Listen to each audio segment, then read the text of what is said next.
Hey folks, Johnny here. This video will be a little bit different. I'm going to convert this bench grinder into a powered stropping machine. I've ordered off of Amazon a 6-inch leather strop as well as a 6-inch buffing wheel of cloth.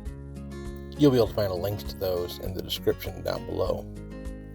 To do this, I'm going to need to remove the safety shields on the left and right sides, along with the 6-inch grindstones from the left and right sides. Many people much prefer stropping by hand with a piece of leather attached to a piece of wood, and that's well and good. That's fantastic for them. I prefer power stropping. It's faster, it's easier, and I'm lazy like that. With that said, you should not attempt to do this if you don't have a little bit of background in this or if you don't feel comfortable doing this. For my part, before attempting this, I spent a good hour talking with a fellow named Joe Schumacher, a very skilled carver from my local carving club, who's actually a CCA member emeritus. The largest problem with using a bench grinder as a strop is that the bench grinder naturally rotates in the wrong direction, so it's rotating from the top towards you. When sharpening a knife, you want the blade on the leading edge, so you want this to be rotating away from you across the top. So how on earth do I accomplish that? Well, after talking to Joe, he said that these things are pretty easy to change the direction of. If you unbolt them from the bottom, you can rotate the motor the opposite direction and then bolt it back down. So that's what I'm going to do.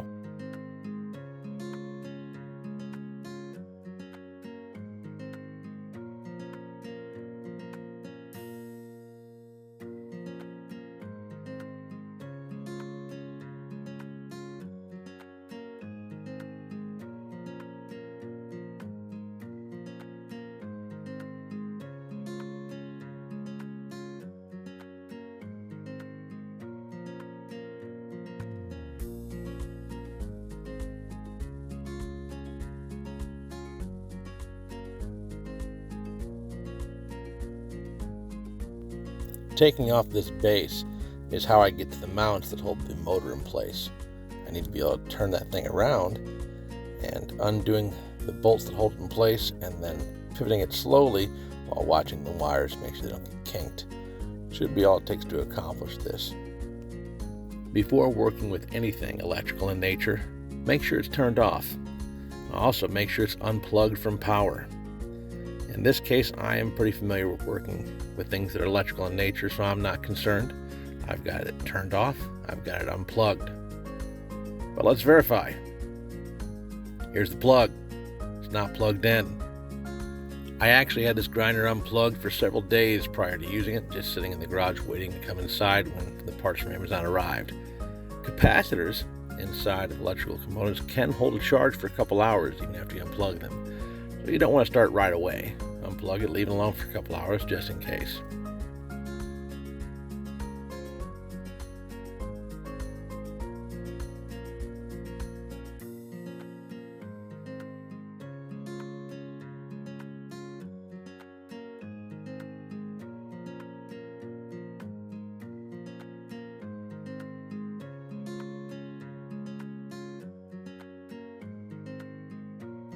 Now I've got that motor disconnected.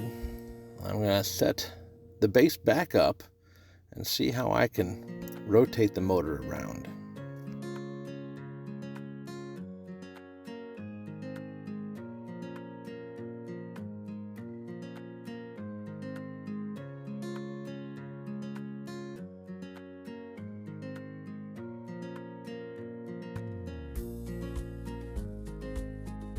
Take your time here.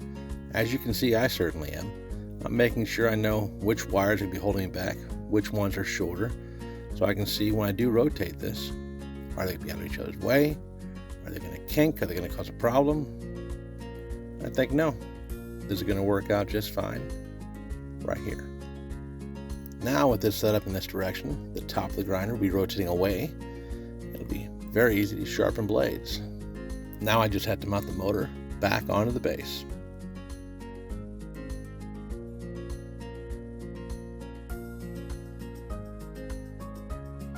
I fight with this a little bit, trying to get it lined up right.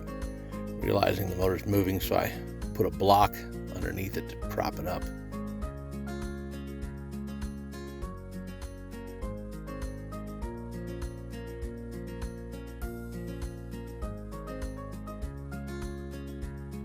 Now the issue is I can't see to get this screw in place.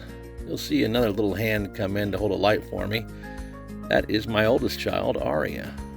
She's a wonderful girl, very helpful when Daddy needs a hand.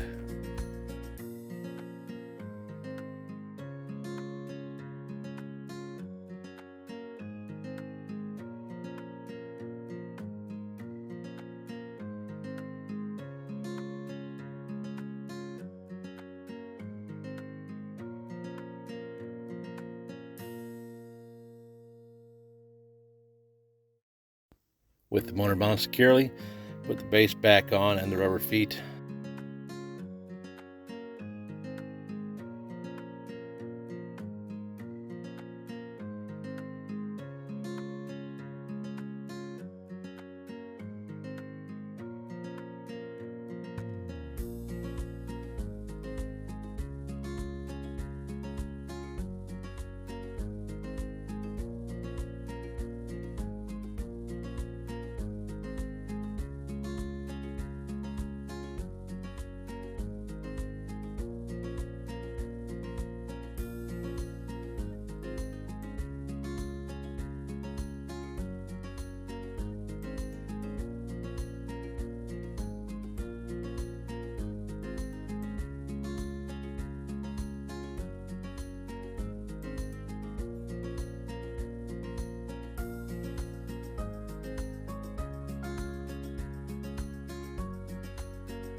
With that work done, I'm going to verify that it still spins, that I didn't mess anything up on the inside. So I'm plugging it in and getting ready to test. Right there, spinning the right direction, working well.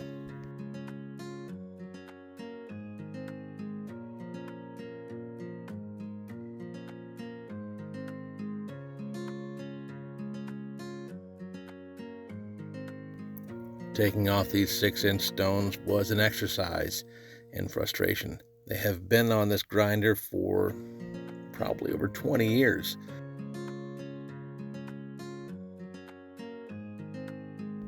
Needless to say, they were less than enthused about losing their home.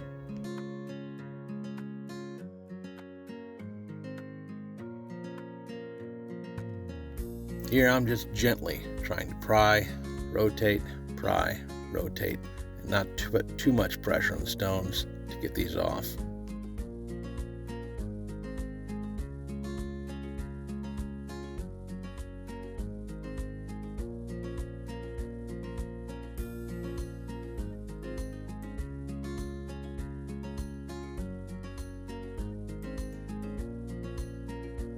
And now with that stone off this side, I can take off this last cover. I don't really want to have it on here, but you could leave it on here.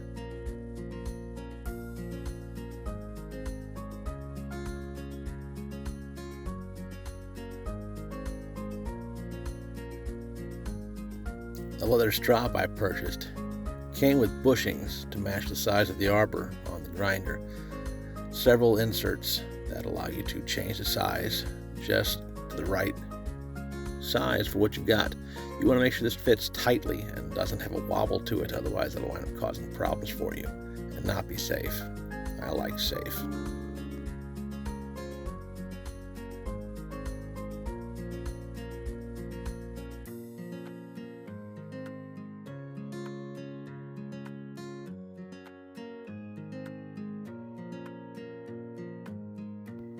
Now we loosen up the other side, and so I'm propping on the right side the wrench up to where it holds itself in place, allowing me just to loosen one side on its own and not have to hold both sides at once.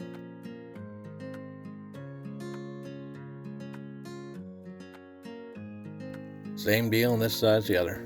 Fighting off the 6-inch stone.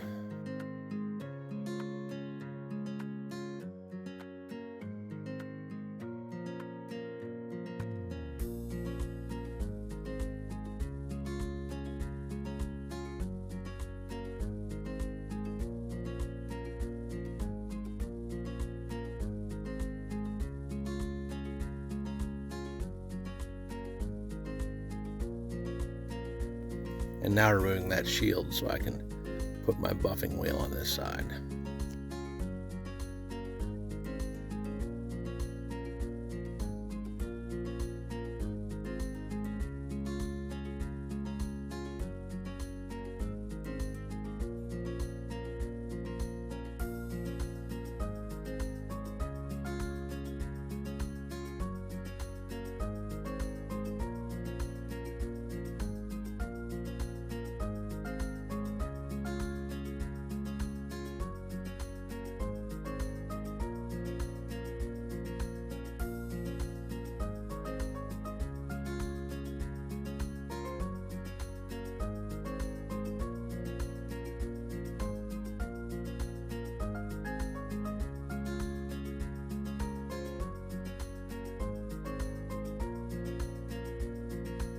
And then I tighten it down on both sides so it doesn't come off.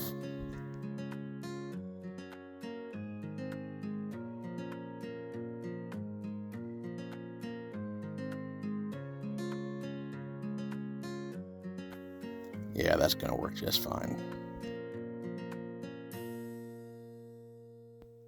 Now to add something to personalize the bench grinder a little bit. Brittany, if you're watching, thanks for the stickers.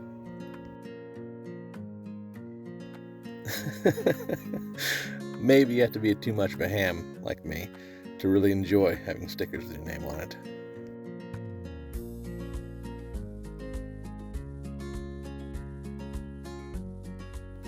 There we go. Fire it up and it works.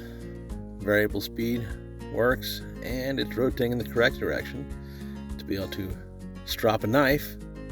The blade should be facing the leading edge of the leather. So as the leather is going up, you want the sharp end of the blade facing up at all times, not down. If it's facing down, it'll catch in the leather, jump, and hurt you. So don't do that.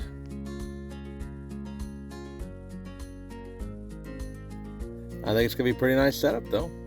Looking pretty good. Thanks for watching, everybody, and I hope to see you next time.